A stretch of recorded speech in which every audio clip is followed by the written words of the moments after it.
Hopefully by the time this episode drops, all of us will be thawed out. It won't be freezing cold anymore, and maybe there'll be less ice around.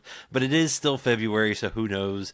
And, I think Mother Nature has been angry at us. But one thing that I'm not angry about is we've got a fun guest that's got a drink, music. She's checking off every box for this show that is called Bar Conversation. So let's not wait around. Let's welcome her in. She's a country artist. Her newest album, literally dropped last month, Before the Dawn. It's out now. She's also an entrepreneur with her Hoyser Country Coffee and Hoyser Country Drunken Bean whiskey.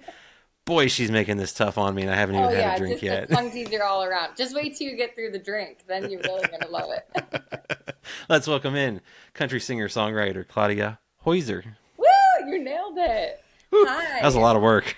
It's a lot of work. So the intros are always the hardest part. But thank you so much for having me. Absolutely. Now, because of how much trouble I've had, granted, I did better than I expected. How bad does your name get butchered by pronunciations, billboards, everything?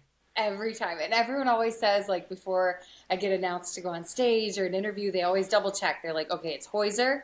It's Hoyser. I'm like, yes, it's Hoyser. And then once the microphone comes on and somebody's like, all right, let's bring her out. Claudia Hoyser. I'm like, oh, we went over this. It happens more times than not. But I'm like, you know what? Call me whatever you want. As long as you like the music, I don't care what it is. And if they get close to spell it on a Google search, that's all that matters. That's what I was gonna say. As long as they get close enough on the search, it'll be good. Yes, yeah. I try to tell everyone it's Hoyser. People get scared to commit to the Y. If they say Hoyser, it's a little more forgiving. It's like they didn't totally. They get partial credit. They got it partially right, but yeah, people get nervous to commit to that Y sound, Hoyser. Yeah. Now, we'll see how well I do as we go through, because like I said, you loved putting your name in front of everything, which makes a ton of sense, because once people figure it out, they know what they're looking for. Yes. But branding, when I add branding. Now, granted, like you said, when I add a little bit of what I'm drinking tonight into it, we'll see what happens. And, it's not often I get to do this, but it does happen occasionally where I don't really have to figure out what I'm pairing, because you do something pretty cool, and that is I've got a little Drunken Bean, and we'll talk about that here in a second. I got mine too. Cheers. I was going to ask, what's your go-to drink? What you drinking tonight? This is an easy one. When I saw that we were going to be picking a go-to drink, I was like, I have just the stuff. So this is my Hoyser Country Drunken Bean, and it's my very own coffee whiskey. And this kind of happened nice. By accident. I'm just like the biggest coffee lover you've ever met. And I never thought I was a coffee snob. It turns out I am one. I am. And so long story short, during COVID, nobody could obviously go to shows. We got bored. We started making these videos every week on Monday nights. We put up these Hoyser Country Monday videos. And in the background of all the videos, it started out as just a decoration, but we put a little coffee pot, like one of those vintage moka espresso pots. And it was just a little decoration, like a little inside joke. Like, I love coffee. We don't do anything without it around the studio. And then everyone started picking up on it, that this coffee pot was in all the videos. So people would come on, they'd watch the video, 6 o'clock on Monday night, and they'd be like, oh, I see the coffee pot. It's at 1 minute and 40 seconds. And so then it became like this game where we would hide it in the videos and just show it for like a split second and try to get people to find it. And I guess the right people saw my love for coffee, and my good friend now, his name's Bucky Montroyce. He came out of the woodwork and he was like, what's the deal with the coffee pot? I've been in the coffee business my whole life. Let's put together a blend that you can pick out and offer to your followers to try and buy at your concerts. And I'm like, this is the coolest thing in the world. So we come up with the coffee. It goes absolutely crazy. I thought we'd sell 50 bags and it'd be the end of it. But some chain grocery stores picked it up. And then a couple years later, a distillery reached out and asked if they could turn it into something alcoholic. And I'm like, twist my arm, let's do it. So we came up, so the coffee, it started as a coffee. which is called Hoyser Country Blend, and you can get this online if you like it, if you're a coffee lover. We have K-Cups too. And then we turn the coffee into a whiskey. So we brew and barrel the whiskey together, and it's just delicious. So, but I'm biased. But what do you think of it? You're trying to put it I was impressed by it. This is good. I don't want to be mean about it. I'm not a coffee drinker. That's okay. Coffee's not my thing, but that was a lot. That was not what I was expecting. Overly coffee, and it's not. It's just really nice and like easy, like to drink. Yeah, a lot of non-coffee drinkers are loving it, and my dad is the biggest testament to that because he's like, Claude, I just want to support you. Like I'm, firstborn daughter. He just wants to be there. He's my number one cheerleader, and he's like, I can't drink coffee though. Like I can't go near it. It smells awful. And I'm like, Dad, it's okay, but we're coming out with a coffee whiskey next. And he's like, oh God, more coffee. And then he's down in this stuff. I'm like, Dad, I thought you don't like coffee. He's like, I just taste the vanilla. So you'll probably taste a lot of the Madagascar vanilla bean. There's a little brown sugar with it. So it's almost like a whole cocktail right there, but it's just coffee whiskey. I was going to say, it brings out all the kind of traditional, bourbon flavors, whiskey flavors that you'd get, that vanilla, that's dangerous. Yeah, it is. And I swear this was a shot. And my ice cube is so large, it's making it look like I filled the whiskey glass. I swear, if I pulled this out, it's only like to here, but it's okay. We're going for it. Now, I'm guessing you occasionally put this in a cocktail or something. So if you're not drinking a normal coffee or just this, neat or on the rocks, how are you making something with the Drunken Bean? The Drunken Bean, it's pairs so well with like a cream base, like an Irish cream or even just regular cream. Like for fun cocktails, if you are somebody who's into like the flavored coffee creamers, like you could do like the mocha peppermint. You just throw like a baby splash of it in there and it turns it into basically any coffee, latte, mocha, anything like that. So it's really good with like rum chata, things like that. And then other things that you would never think it would pair with is tequila. It sounds crazy, but we were in Sun Valley, Idaho, and we were opening up for Ryan Bingham out there on a ranch. And you should have seen this green room that I set up for us. It was out of this world. I'm like, okay, I would have been happy in like, a trailer dressing room, And we get there and this place is decked out. It was a horse barn, like stables, but there were chandeliers in the stables. If you come to Lexington, they get treated well. Yeah. So they had this cleared out for us with couches and like this whole spread of food and everything. And they had my Drunken Bean whiskey next to Casamigos and a whole bowl of like fresh cut lemons and limes. And we're like, what if we mixed them? Like, what would that be like? And it's delicious with like a reposado and a little lemon instead of lime. So the lemon like cuts the sweetness and it's like a sweet little margarita. It's the best thing. Just 2 ingredients, half and half. It's good. See, you just never know. Until you try it, you never know. You never know. You call me crazy, but if you're out there listening and you get your hands on some Drunken Bean, try it with a little Casamigos and I promise you're going to like it. I was going to say, I am very impressed by this because, like I said, that was not what I was expecting. And like I said, that is super smooth. I mean, I know it's kind of like the whiskey liqueur type thing. It's a 70 proof, things like that. But still, that is very drinkable. And I can clearly, when you're talking about the creamers, I'm like, I got some bourbon creams. I got some different things down there. Cream, oh, yeah. That would sound. With that. And even I just got a like butter pecan one. Bourbon connoisseur, like whiskey man, you can throw like, and I know there's a lot of whiskey girls out there too. I didn't start that way, but now I'm getting into it. And if you throw just like a little rye bourbon in there and kick it up a notch, it makes such a good old fashioned. That's what we made over the holidays. A lot of old fashions going around with Drunken Beans. I love that. I also love that you said rye whiskey because not everyone loves a good rye whiskey, but it is fantastic when you have There's some good ones out there. I've been taste testing. I was gonna say, I mean, it's a tough line of business for you to be in. You got to taste test the coffee that comes from the coffee beans, the whiskey that comes out. I mean, and who knows what other things you might be having down the road, Oh down yeah, the trust road. me. We started this as a moonshine and a vodka because when the distillery reached out, they're like, "Well, what do you drink?" And honestly, I was a beer girl. I'm like, I drink IPAs, and they're like, "Well, we make moonshine, vodka, and whiskey." And I'm like, "Well, I probably wouldn't go to the bar and order a whiskey. Just knowing me, I'd probably get like a Mhm. vodka tonic or vodka soda."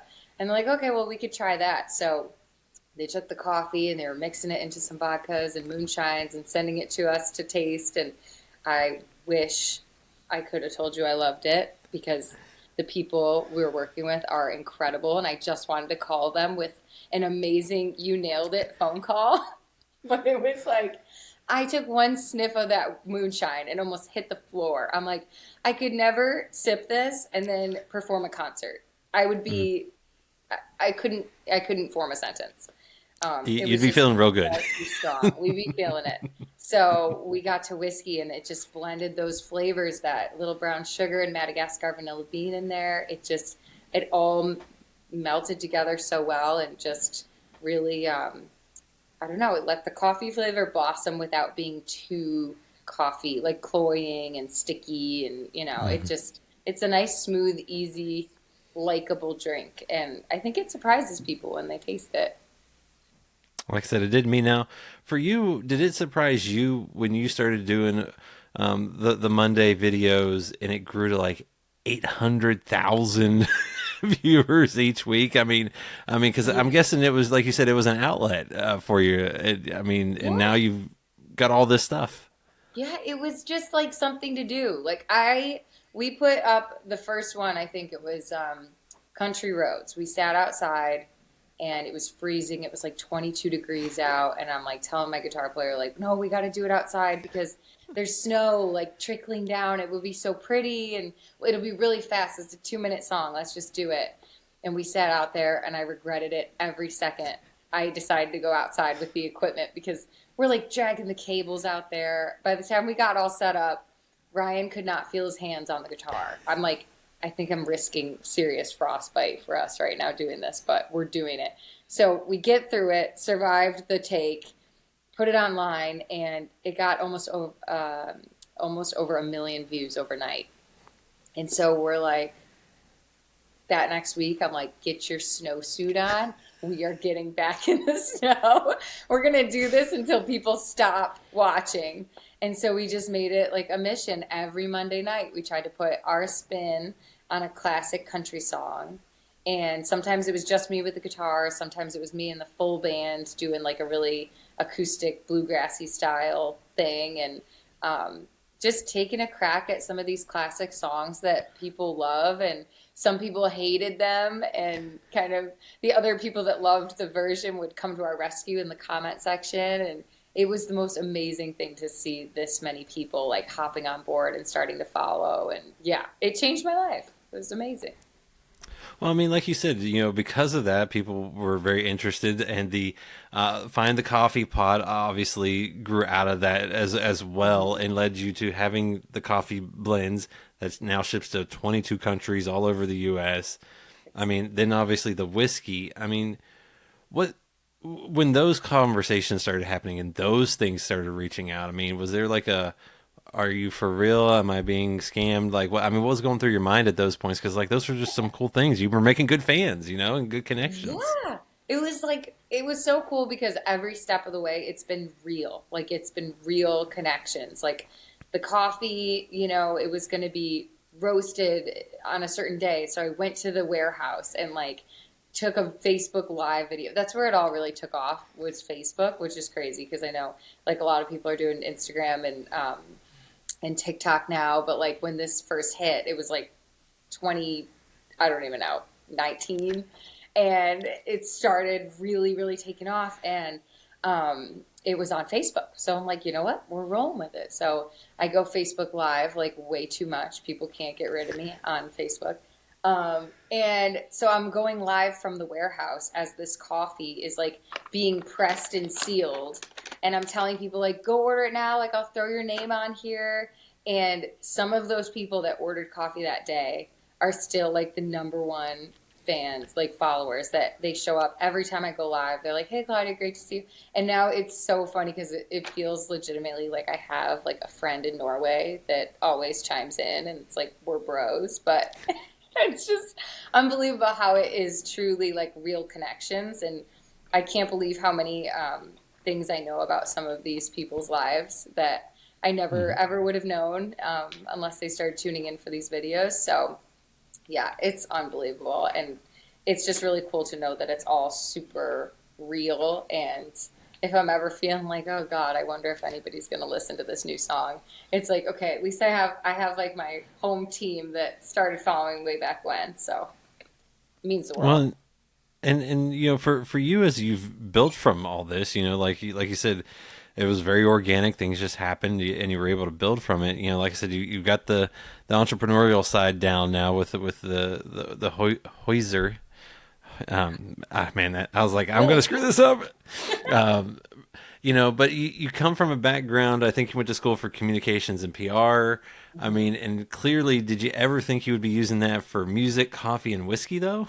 No, like maybe because I've always loved those things, but not for myself. Like I finally in college, it started to click like, okay, I really don't think music is leaving my life. Like I think maybe I'll end up doing PR or some form of communications or marketing or design or whatever for the music industry. Like I was starting to put that together. Like I'm like, maybe I'll go to Nashville, I'll start working for like a label or something, or helping new artists come up with their branding. And like I've always just had such a passion for that side of it, but never did I think I would be doing this for myself. Like it only worked because people started actually following my music, and like we had a song take off on country radio, but by accident it wasn't even finished. And so I wasn't even planning on really doing this as like a career. But once it started, I was like, oh God, I've been bit by the bug, and I'm not gonna like jump off the train. I'm gonna just keep going until I can't. So I've really just been chasing it ever since. Ever since I graduated school, I was like full time. This is what I'm doing. Well, it seems to be working out very well for you. Loving the whiskey. I also love the music as well, and that's the other reason we you know wanted to have the conversation. And is it true you grew up in a musical home with both your dad and uncle who were very musically inclined? Yeah, absolutely. So my mom's brother, it's my Uncle Jimmy. He's like the one who first taught me guitar, and he was a vocal coach for a school, and he taught choirs, and he sang in bands his whole life and traveled around. So once I got a little taste of that, I was like, okay, I want to be like Uncle Jimmy. And my dad is definitely the one who was full force, like full support behind it. Like he would be in a band right now if he could. He plays guitar and drums, and he always just encouraged me to like chase it, because I think if he could have, he would have. And so he gets to live a little vicariously through me, but we just like bond over it so much. And I'm so grateful that they were into the music world, because they really encouraged me to like go for it. So yeah. Well, and I heard you had a karaoke machine growing up that you pretty much just put out to the pasture. Yeah, I mean, who didn't? But this was like different. Like I did not put this thing away. The minute I got that thing for Christmas, I remember it had like two mics, and my sister and I would like do fake harmonies, and I can't imagine how bad it actually sounded, but we didn't even have to look at the screen. We knew every lyric by heart, and I used that thing until it absolutely died, and I could draw it like perfect dimensions. This little blue thing. I should get another one of those, actually. That'd be fun to have in the house. Well, I mean, like, you know, for you doing stuff like that, I mean, clearly you had a love for music from a young age. I mean, I think I read too you were pretty much journaling and writing songs in it as you were going. I mean, was there ever a chance you weren't going to do music? I think I always saw it as like just a passion, just a hobby. Like, if I had some free time, I would sit there and work on guitar, or I remember like skipping sleepovers just to make little music videos in my basement and like sit in the garage, and it was cold out, but you'd have the best natural reverb. And so once like I got a computer and I could use GarageBand and record, and just started figuring out how to use like iMovie and just like really, really simple. Nowadays it's like old technology, but I just would get more and more into it. And I always found time to keep bringing music back into my life. But I definitely just saw it as like a fun thing to do on the weekends or a hobby. I didn't think it would be like a full-time thing. I always pictured you have your real job, like your 9 to 5 work day, and then you could play music at night or whatever on the side. But it's truly like I'm living my dream life to be able to get up and kind of decide, like, what am I going to do today? Am I going to book shows? Am I going to fix up the website? Am I going to go brand a new version of Drunken Bean? And like, it's so cool to just kind of make your dreams come alive every day. And definitely not always easy. You got to have the support, and people have to like what you're doing. But I've had that fueled for a little while now, so it's great. Well, and for you, obviously, like you said, you grew up around music. You were singing all the songs on the karaoke machine. What were you singing? What artists and music made an impact on you at an early age and still to this day? Good question. So it started out much more singer-songwriter. Like when I was growing up, I just listened to everything. Like, my dad listened to the craziest stuff. He was like, he loved like punk rock, and I can't even tell you, like, and then like, some typical like like Def Leppard, like actual rock. Okay. And then my mom was like super, super pop, like crazy, like Vanilla Ice, that kind of thing. And I'm like, okay, what am I even learning here? A little bit of everything. And then country was, my grandparents influenced us. They would have it on nonstop. They thought it was so funny because my sister and I would call it twangy banjo music. We'd be like, turn off the twangy banjo music. And they'd come pick us up from school and have it blaring out of their van with the windows down. And we're like, we're not coming to the car. No, like turn it off. And it obviously left a mark because my poppy's all-time favorite to haunt us with was the Nitty Gritty Dirt Band, Fishing in the Dark. And we did a cover of that song, and it's been by far the biggest Hoyser Country Monday video we ever had.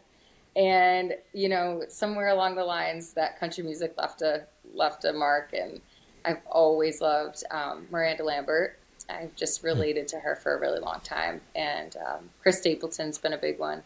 So, yeah, I'm all over the board. I listen to everything. Hey, there's nothing wrong with that. I feel like that's the best way to do that. And you grew up in New York, upper New York-ish, outside of Buffalo, Rochester, and so forth. What impact did that have on you, that upbringing, kind of being there where there were some options to go see things, but also, probably a little bit more small town living than in New York City or something like that? Yeah, until a couple years ago, I was like, I've only been to New York City like one time. And I'm from upstate New York, but it's kind of farther than people would think. Like, I feel very far from New York City. And it's very rural around here. I live in like a small town called Fairport, and they have like raised me up. Like, from coming out and seeing me when I was just doing like 2 cover songs at a coffee shop to now just like packing the places that we do local shows in sometimes.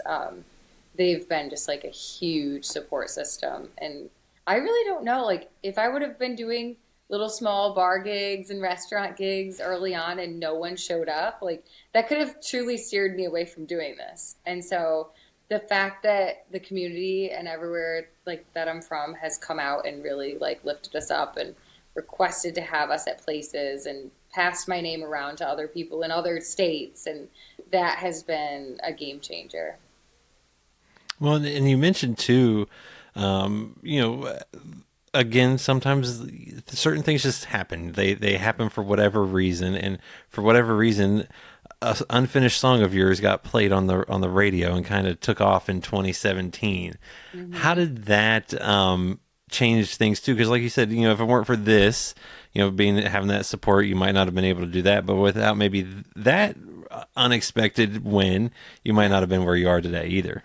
Exactly. It's been just like a chain reaction of different things that I'm like, are you kidding me? And this was definitely one of them. So I was interning at a studio called GFI Studios, which is close to home, 20 minutes down the road.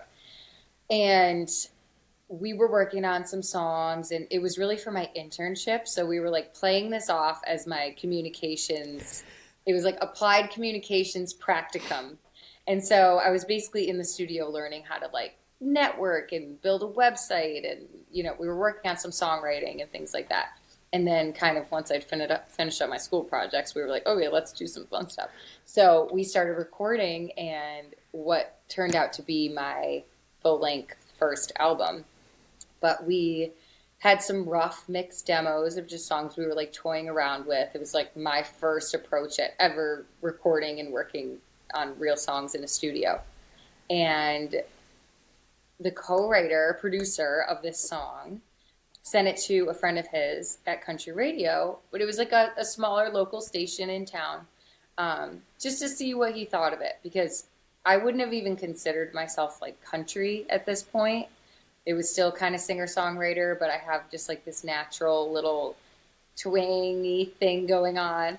And so, yeah, Tony sent it to his friend Stone, and Stone was like, yeah, I don't know what you mean about it not being done. I think this fits with my playlist. I'm just going to play it. And I'm like, what? You're going to play it on the radio? And so Stone Hill, my God, I love him, plays my song no matter what it costs on the radio during drive time.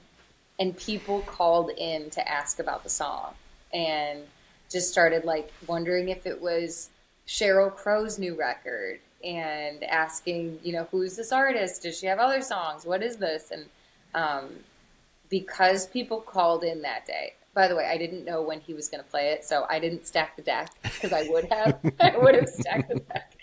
But because people called in that day, he was like, I am going to put this on my regular playlist. I think this fits. I'm going to just try it out for a few weeks and keep playing it and see how it goes. And then that gave us the courage to kind of call a couple other stations and be like, this is working for this station. Would you ever consider it? And it started with a lot of locals, and they started playing it, and then got a little bigger. We started going to like Pennsylvania, and we started just doing like a radio tour, building it ourselves and just heading out, picking some spots that were playing the song. And it got to like 30 stations across the U.S., and we visited a whole bunch of them. And it was the radio stations that were like, well, do you have a CD? And I'm like, no, I didn't even have a finished song yet, but sure, if you want a CD, we can do one. So we hurried up and put together the Steam EP, and it was my first little 5-song release, and it's like the little engine that could, because that's kind of what we based everything around. And I don't know where I would be if that radio station didn't start playing my song. Well, and you mentioned your voice too, because for a lot of artists, they can get caught up in you got to sound a certain way, you got to be a certain way. But like you said, you have a little different voice that, when you finally leaned into just your natural voice, which I think producers have called a fingerprint voice, because it's just got a certain sound to it. What was that like for you when you kind of just leaned into it and just were true to you? It was important, I would say, that eventually I came around to my own voice, because it's like the first question everyone asks you is like, well, who do you sound like? And you're like, I don't know. I want to sound like myself, like something different, right? You want to be different, but you don't want to be too different that you don't fit in. And I was struggling with that a lot, because I could not come up with somebody that I sounded like. Like, I could tell you who I like I love, I've always said I love Miranda Lambert. I love all these people, but, even Sheryl Crow and things like that. But if I really compared myself to them, like, I don't actually sound like that. And so once I started just owning that, like, hey, it's just my own thing. I have this quirk in my voice that I tried to get rid of for years, and I realize it's never going away. Now I'm just gonna embrace it and learn how to use it, and figure out the best way to tuck it into certain places and certain songs, and that can be like my identifier. So if somebody hears a song, they could be like, "Oh wait, I think that's Claudia Hoyser." So it's been good since I embraced it. I think I found more people that enjoy it, so it's been good. Well, I was going to say, you got to be unique and you got to be true to yourself. I think at the end of the day, people can see through that to a certain degree. And for you, you've also done everything your own way. Like you mentioned, you've kind of had some things just work out, but you've put in the work and you've done this all independently. You've been able to kind of, like you said, keep in charge of everything that you want to do. What's it been like to be that independent person? Because I know the industry itself is not the the nicest one to try to break through. So doing it on your own, what's that been like? It's very rewarding when things work out. And then if it's not working out, it's very stressful. But I think early on I was like, oh my gosh, well, if I have this song on the radio and I'm getting asked to open up for Blake Shelton and whatever, you just think like, okay, so that means like I'll get a record deal, right? And that's not how it works. Like for some people, I'm sure it is. TikTok, you get 10 million bajillion views, somebody calls you and signs you away. But I think for majority of people, it just becomes something that allows you to have the freedom and flexibility to pursue this. So maybe for me, it doesn't or hasn't turned into a record deal, but it allows me to have a music career, and I can get up and write songs this week and go record them and put them out and go make a music video for it and then plot my tour dates. And so it's just a more DIY way of doing it. And now that I have been doing it this way, I can't imagine like if I woke up and somebody was like, here's your schedule. This is when you're going to do this song. You're going to have, this is going to be your hit, and it's going to come out in 7 weeks. And then, I feel like it takes a little bit of the creative out of it. And I just love the whole piecing the puzzles together and making the most of every moment. So I enjoy it. I like soak it up. It's a blessing that I get to be behind every step of it, and also finding the right team members to help along the way. Like, I don't know, I wouldn't have had any of the videos without my gracious videographers that I've used and worked with in the past few years, and so many great friends in promotions and people that are putting on concerts that think of me and have seen my stuff online, and they're like, oh yeah, let's call her to open this show. So it's really about relationships and then just working hard and going for it all the time. Never stop. That's why coffee helps, and whiskey. I was gonna say, and who knows, you might not have had a coffee brand and a whiskey brand. So I mean, it's Exactly. a win. It's a win. Just I like embracing the little wins. It's like somebody new hears your song and comments and thinks to send you a picture of them drinking their coffee in the morning. It's like, it's such a win. And it's the little things that really make it worthwhile. Well, and I think you've had a lot of wins that are beginning to stack up, because like I said, I've enjoyed the music. I've enjoyed the whiskey. Like I said, I mean, for you, your new album, Before the Dawn, it explores some themes of burnout and healing. And I think the catalyst might have been a night where you lost your voice opening for Keith Urban. Is that what kind of inspired this project? Well, definitely this song. And thank God I didn't lose my voice during the Keith opening part. So we had flown out to California, and I was definitely feeling it. Like, I knew that something was up. Like, it had been coming to this point, and it was feeling raspy, and I had been to the doctor a couple times, and they're just like, you need to watch it. You can tell you're over singing a little bit. Like, and I was gigging like 3, 4, 5 times a week, playing shows and traveling around nonstop, probably drinking too much coffee. And we opened up for Keith Urban in California. And at the end of the show, we were asked to play like an after party. And I'm thinking like, this is cool. Maybe Keith's gonna show up for the after party. So we go to this like quieter location where all the VIPs that were at the concert, it was at a big rodeo. They were gonna be there, and the lights came on, and I stepped up to the mic and I went to sing, and nothing came out. Like just air. Like I couldn't even rasp. I couldn't even say like, sorry, I lost my voice. I had nothing. And thank God for my backup singer that night, Lacey. I was like, Lacey, you have to do the thing. Like, she's blonde too. I'm like, you get up here, you pretend. You know every word to these songs. You have to just do it. And so she got up there and sang the rest of the night. And I just sat there. I went over to her microphone and I just tambourined. And that whole time, I'm like, something's got to change. Because if I don't have a voice, like, I have nothing. This is everything. Like for me, I love to sing. This is truly my life, and it was very scary. So I got back from that show, and I'm like, okay, I've got to change some things up. Like I'm running myself dry. I'm doing too much of everything instead of choosing the best path for me and like what I want to be doing. And of course, I want to be opening up for Keith Urban. So there was definitely some things along the way that, I could have put to the side to focus on the priority dates. And so now I think I have a much clearer idea of that, and you learn along the way. But definitely was feeling some burnout. Just, it's hard to go to a major show like that and then come home and have everybody ask you like, okay, so did Keith ask you to go on the rest of the tour?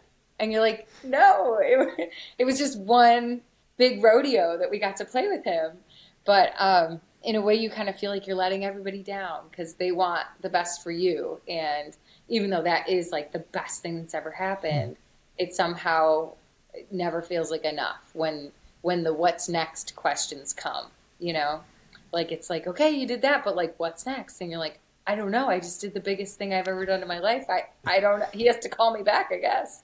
So it's a lot of ups and downs and just figuring out how to like keep that fire burning. Like, when Keith Urban's not calling to do another show and you've got a date at the dive you've played at since 7th grade and, your hometown friends and fam are going to come out and support.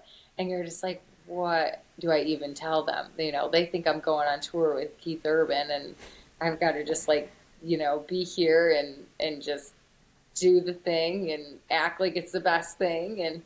And so that's really what the song Breathe in Smoke is about. It's about like every time you try to, you think it's going to be the thing, it's going to be the thing that sets you apart and just you made it. And then you come home and it's like, stage lights are off, show's over. What's next? And you have to just pick yourself back up and make that happen. That's a real roller coaster to learn how to be on. And the song Breathe in Smoke really helped me like cope with that feeling. Well, I was going to say, that's one of my favorite songs off the record. And I think you mentioned that one lyric, getting tired of setting fires and breathing smoke, is one you're most proud of. And I'm guessing it's because it was kind of this new chapter, that next chapter for you, and that's part of what ended up becoming the album, Before the Dawn. Exactly. Yeah. I got my baby right here. Yeah, it's still in the wrap. I'm not taking that off, so it's too shiny for this. But yeah, I really wanted to do vinyl. This was like a huge thing for me. It was like a very bucket list thing. And so that meant we needed new songs and new music. And it was the first time we recorded down in Nashville. And I've got a place, I'm not there right now, but I'm there part-time. I'm so proud to split time down there now and just keep making new friends. And we recorded it down there with our friend Zarni DeVette. And she did an amazing job on the new album. And Breathe in Smoke I wrote with Jay Knowles, who's written with like Lainey Wilson and Luke Bryan. And I'm sitting there like, God, I can't even believe he took a meeting with me, but this is great. And now we write together all the time, and he's a great friend. And I've just been very lucky to get to put my heart and soul into this new project and have some new friends along the way that have embraced it. Now, and is it also true that the title track Before the Dawn came together at 2 in the morning? Is that Oh when the yeah. inspiration happened? Unfortunately, that's like when my brain turns on. It's like right when I should be going to bed, like midnight, and it'll just hit me like, yeah, I think I wanna write a song. But yeah, that one definitely. I think I have the voice memos to prove it that that was a very late night session. Yep. I love that. I love that. And for you on that one, I believe you co-wrote a lot of the record with your fiance Ryan Hurley, and you guys Yes. had Yep. kind of kept your relationship private for a long time. What was it like to finally share your all story kind of with this album and have him be part of a bunch of different things with it? It was so crazy. This has been like a long time coming because we started out as just friends. Ryan played guitar with me like way back in high school. We did like a school talent show together. We worked at a pizza shop and they didn't have anybody playing music one night. So they were like, Claudia, you sing. Like Ryan, you play at the time he only played piano um, out publicly. So we were like, okay, well, we could play here. We'll just like get together and see what happens. And he's one of those people that can just listen and play anything. He doesn't have to look up anything. He can just hear it and play. And he's super musical, super creative, an amazing writer too. And so we just hit it off and we're like, this is great. Like, let's play shows. And then it's been such a long time, we can't even figure out exactly how long we've been playing music together. But yeah, somewhere along the way, we're like, I think we like each other, but we could like ruin the whole thing if we, you know, dated and then broke up. Like the whole band will go to nothing. And it's the first question everybody asked us, if we went to a radio interview and we were going to play some songs, the radio DJ would be like, well, are you guys together? And it always turned it into like, it would be like a Sugarland type of situation. And like, it wasn't supposed to be that. And so we're like, okay, we just have to keep music at the forefront. And like, maybe if someday we get engaged, like, we'll just tell everyone and it'll be like this big surprise. And so this year, we got to tell everyone. So June is Friday the 13th. So hopefully that's Hmm. nothing, that's not going to lead into bad mojo. Um, but we got engaged this summer and then we decided to kind of surprise all of our followers with it and everything. And it's been so much fun. And it was really the first time we started writing together, like writing actual songs together. So he was always making up different things on the guitar and I was always writing with other co-writers or just by myself. And then it was like the head of last year, we're like, why don't we just try to write something? And one of our very first songs we wrote together was Girl in Blue, which is on the album, on the new album. And it's very special for that reason. And it wouldn't have happened if he hadn't come up with that guitar part, the slide in the beginning, because I started the lyric to it like a year beforehand. It was just one line in the chorus, guys love a girl in blue. And I'm like, I don't even know what it's about. Like, I don't even know what that means. I just like how it sounds. And when I heard Ryan sitting there playing that slide part, I'm like, oh my God, that's the Girl in Blue song. And then we just sat down and knocked it out in like a couple hours, and it started basically this whole album. So I'm very proud of that and excited to be able to have worked on it with him. Well, and like you said, for you, a lot of these songs, this has been a very special album. I mean, between kind of the personal life, almost all the personal life, from the burnout to the exciting moments and things like that. What's it like for you, songwriting and sharing some of those personal things? I mean, and letting people inside that maybe they wouldn't have gotten to know all these more private details. Yeah, it's been refreshing and like just kind of a big relief because I think early on I was always afraid to say the wrong thing or expose too much for like the fear of, oh, if I say something that's too personal, like it's going to open a door to me that too wide, like you got to have a little bit of a barrier there, a little, don't you? And then also like I didn't want to just, I don't know, you don't want to give people reasons to not relate to you. And then I don't know, the more I realize, like, the more I open up, the more relatable you are. And so I've figured that out, I think, just like by watching other artists. Like, it's so cool to me when I see so and so like hopping on and just being a person. And I feel like I've been able to deliver more content and give more to people that are hoping to hear something from me, by just being myself and just like being there and being open. And it's just been easier. It's been a whole, just flowed more. And this album's definitely been like a transition into that. Like, I felt very like buried, and now I feel very seen, but in a good way.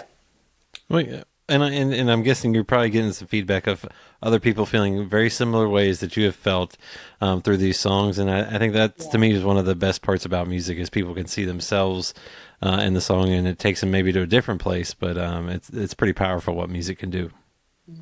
Definitely. I think lyrically too, like, I leave a little bit of question in my lyrics. Like, I kind of dance around exactly what I'm trying to say. Um, because half the time I don't know exactly how I want to say it. I feel a million things. Like, I'm a big feeler, deep thinker.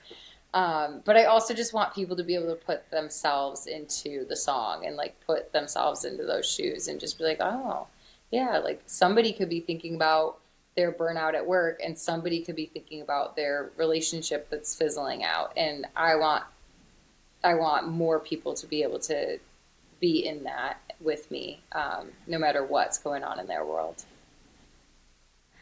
Well, and I think one of my favorite things too about music is it's great when you are able to put it out there for people to listen to, but it's another thing when I love to say you bring it to life with a live show, whether that's more acoustic, full band, however that is. And for you, what's the best part about being on stage, especially as you've kind of entered a more open chapter of your career? Yeah, I think like newly, I'm really, really enjoying like the more intimate style shows.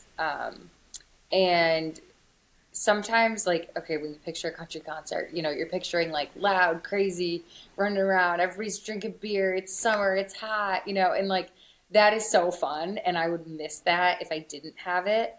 But to have like a couple hundred people quiet in a dark room, like theater stage, listening to the stories behind the songs, relating to the music, coming up after the show and being like, oh my God, I loved Breathing Smoke because I just went through that, whatever. Like, it just feels like you're truly connecting with everybody. And that's been really, really nice to just kind of like have this realness, with the new music. And not that like running around and drinking beer and having a fun country concert isn't real. I still do love shows like that, but I think I would have seen the smaller, quieter shows with less people as like almost like a failure, or like I don't know, just kind of like it was a small show. But now being able to like have songs that lend themselves to nights like that, they feel like important shows. And so I definitely have really enjoyed like storytelling and, just being a little bit more intimate with everybody, on stage and stuff with this new music. Well, like I said, it's fantastic music, and you talk about being able to open for people and do some cool stuff. You did Keith. I know one of your big milestones was opening for Miranda Lambert, and you Mm-hmm. talk about being able to just see people as they're just people. I feel like that was one you got to see. She's just a normal person, as you guys were talking about life on the road and all the different things that happen. Oh my God, she's too real. She's like so funny because she didn't want to talk to anyone that night. She was like, "I'm out of here." It was my last show. It was her last show of the tour. So she's like, as soon as the show ends, I'm getting on my bus. We're leaving. Like, she was going to New Jersey to hang out with her, new husband at the time. I think they had just gotten married, and I just love that she's just like, that's why I've always loved her, because if she's like, no, I don't feel like talking to anyone today, like, she will. I would be like, okay, I don't feel like talking to anyone, but I'm going to, like, line up, let's do this. Because you just gotta kind of, even when you're not feeling it, you kind of got to put your best self forward. And like, Miranda is to a point now where she can be like, yeah, I don't really like feel like it right now. And I just think that's awesome and bossy and cool. But it was so cool to just like sit backstage and talk about wardrobe and travels and things like that with her. And Brantley Gilbert surprised me the most. He is so fun and so cool. And he just feels like somebody you met at like your backyard barbecue that you just want to hang out with forever. And Little Big Town too. They were like, come hang out with us. We put up a little bar next to our tour bus and we're going to have like a little party before and after the show with like our kids, and we set up some camp chairs and we're just gonna like sit around and hang out. Do you want to come? I'm like, do I want to come? Are you kidding me? Yes. You're like, that's my normal Friday night. That's my typical Friday night. Yeah, so it's really cool to just see. It's some of the more established artists, I think, are the ones that are really comfortable to just like be themselves, and some of the newer artists that I've found, they've been a little more reserved, but the ones that like do come out of their shells, like I haven't opened for him or anything, but like I got a chance to meet Zach Top a couple years ago, and like he was so cool. And I think that those are the people that really end up thriving and shining and doing so well when they're super open with everybody and take the time to chat with everyone. And so whether I opened for him or I was just a fan, like you definitely see why some rise to the top. I was gonna say, I mean, good people do good things, and good things happen, and I think that's happened for you. And I know I've been enjoying the Drunken Bean. Yes. It's going down smooth. I got to be careful. I'm glad you like it. I always ask what's your go-to drink at the beginning, and now I've got to ask you one of my favorite questions that I love to ask toward the end, and that is, what's your favorite song of yours to perform live right now? Right now. Oh, I have three. I'll pick one. So Before the Dawn is my favorite to perform right now because as we were working on this album last year and getting ready to put it out this January, we were testing out a lot of the songs from the album, like in front of audiences to see how they were going to go over. And of course there were favorites, but Before the Dawn, we kept a secret. Like it was going to be the title of the album, and we didn't really tell anybody that until we started really promoting the new album. And so we hadn't performed it live in front of any audience until pretty much its release. And so it's been so cool to bring that song to the stage because that's something we really just crafted in the studio and didn't have much practice with on stage or live or anything. And I just really love the feel of it, and it's a very like quiet moment where everyone kind of like just settles down and listens to the song, and it just feels really special. I love that. And I never know what the answer is going to be because you have moments like that where they're like, what we started in the studio isn't exactly how it sounds now, or we were able to play it live for so long and then we were finally able to put it on an album. So now I got to ask, since you put it out there, what are the other two that are like right there? Okay, Tide's Gonna Rise is so fun live because this is one that like really was challenging in the studio because it's such a good live song. Like when my full band performs this, it's like awesome, and like we have this cool drum stop thing in it. And so then we went to go do it in the studio, and we took a different spin on it, which I love because I think it's like more listenable a million times over and over again. It's like a little more chill, like a little more of this like groove undertone thing happening. And you can tell I'm like not trained in music. I don't even know how to talk about it. I just make up words. And so it has this more like soundtracky vibe to it. And hopefully, yeah, it's a good plug right there. Hopefully it gets put in some movie or film or something. That'd be cool.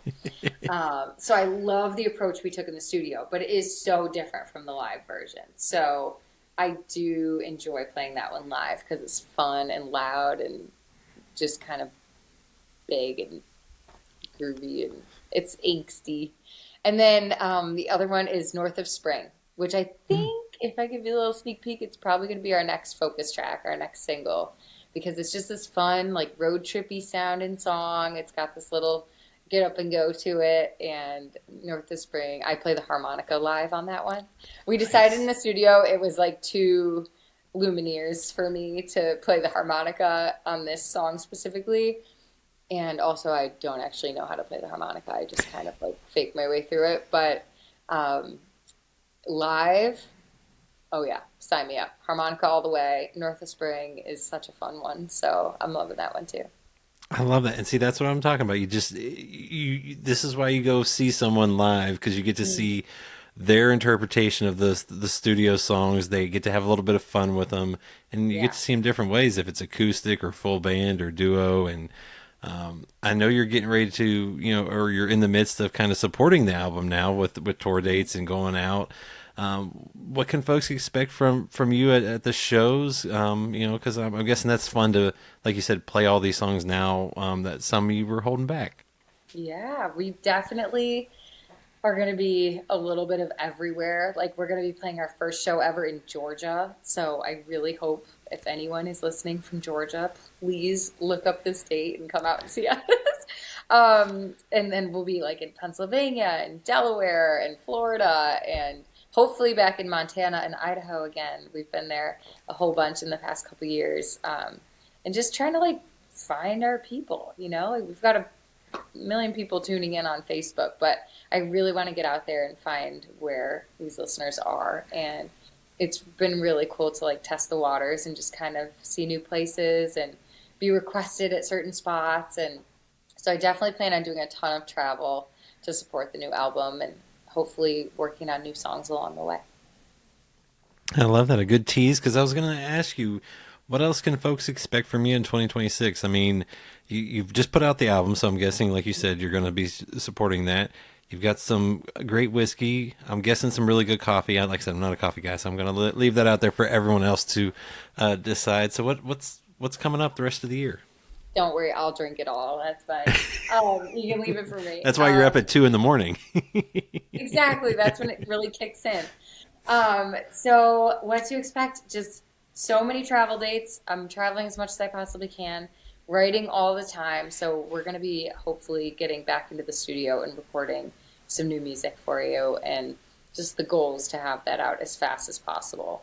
And then I really want to give this music like the best life that it could have, because sometimes it's easy to start working on the next thing. Everybody's always really antsy to do that.